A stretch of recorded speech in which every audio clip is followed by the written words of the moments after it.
رسول کی اطاعت کلی اور شدید محبت مل کر کیا بنیں گی؟ اتباع. اور اتباع کا درجہ کیا ہے؟ قل ان کنتم تحبون اللہ فاتبعونی یحببکم اللہ. اے نبی ان سے کہہ دیجئے اگر تم اللہ سے محبت کرتے ہو تو میرا اتباع کرو، میری پیروی کرو، میرے نقش قدم پر چلو. اب آپ سوچئے اگر ہم کاروبار کر رہے ہیں، فرض کیجئے کوئی شخص 100% دیانتداری سے کام کر رہا ہے، کوئی شخص سود کے اندر براہ راست ملوث نہیں ہے، نماز پڑھتا ہے، روزہ رکھتا ہے، لیکن یہ اتباع نہیں کر رہا جو حضور نے جو کام کیا تھا کہ غلط نظام، طاغوتی نظام کو جڑ سے اکھاڑ کر پھینکا جائے اور اللہ کا دیا ہوا دین حق قائم کیا جائے، تو اتباع میں کیا حصہ ہے اس کا؟ کوئی نہیں. ایک سوال آپ سے کرتا ہوں، حضور نے وحی کے آغاز کے بعد کوئی کاروبار کیا؟ جی آپ پہلے بہت اچھے تاجر تھے، بہت کامیاب تاجر تھے، اس وقت کا ایکسپورٹ امپورٹ، قافلہ لے کر جا رہے ہیں شام، قافلہ واپس لے کر آ رہے ہیں، لیکن جیسے ہی وحی آ گئی، یا ایھا المدثر قم فانذر وربک فکبر، اے لحاف میں لپٹ کر لیٹنے والے اب کھڑے ہو جاؤ، کمر کس لو، گرڈ اپ یور لائنز، اپنے مشن کا آغاز کرو. اس کا آغاز کیا ہے؟ انذار، خبردار کرو انہیں کہ زندگی یہی زندگی نہیں ہے، اصل زندگی آخرت کی زندگی ہے، اور قیامت کے دن تمہیں حساب جو ہے اپنا پیش کرنا ہوگا، جواب دہی کرنی ہوگی. You will have to face the grand accountability of the day of judgment. یہ انذار سے بات شروع کرو. وَرَبَّكَ فَكَبِّرْ، اور جو ہدف ہے مقصود کیا؟ اللہ کو بڑا کرو، یعنی اس کی بڑائی نافذ کرو. پارلیمنٹ میں بھی اس کا حرف آخری ہو، لِتَكُونَ كَلِمَةُ اللَّهِ هِيَ الْعُلْيَا، تاکہ اللہ کا کلمہ سب سے اونچا ہو جائے.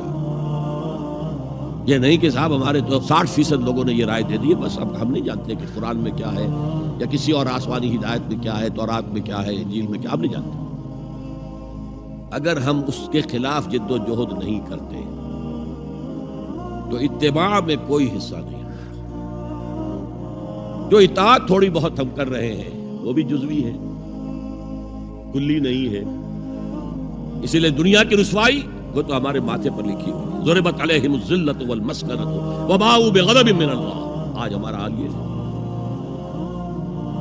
تو اتباع رسول، محبت رسول کا تقاضا وہی جد و جہد کرو، وہی جد و جہد کرو. اسی کا نام جہاد فی سبیل اللہ ہے.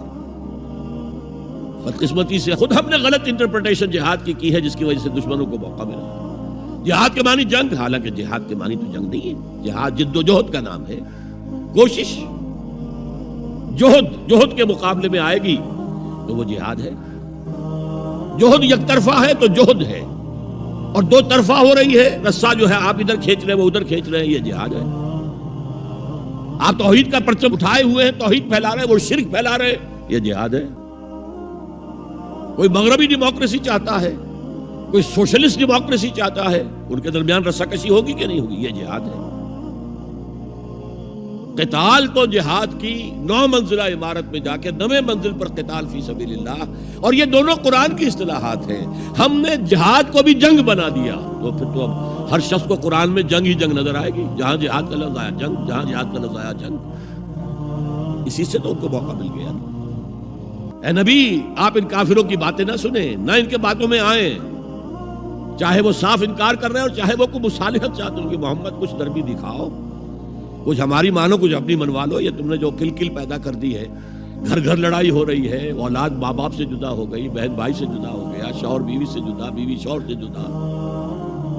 جو کہتے ہیں کہ a house divided amongst itself cannot stand. ہمارا تو تم نے قبائلی جو ہمارا روب تھا وہ ختم کر دیا دنیا میں. لہذا ایسا کرو، کچھ مصالحت کرو، کچھ اپنی منوا لو، کچھ ہماری مانو. قرآن نے کہا وَدُّوا لَوْ تُدْهِنُ فَيُدْهِنُونَ فَلَا تُطِعِ الْمُكَذِّبِينَ. ان کی بات نہ سنیے. تو جہاد تھا جو ہو رہا تھا، جس کے لیے میں نے رات تقریر کی ہے، جہاد بالقرآن. فَلَا تُطِعِ الْكَافِرِينَ وَجَاهِدْهُمْ بِهِ جِهَادًا كَبِيرًا. یہ سورہ الفرقان کی آیت ہے نمبر 52. اور شروع کیسے ہوتی ہے سورہ الفرقان؟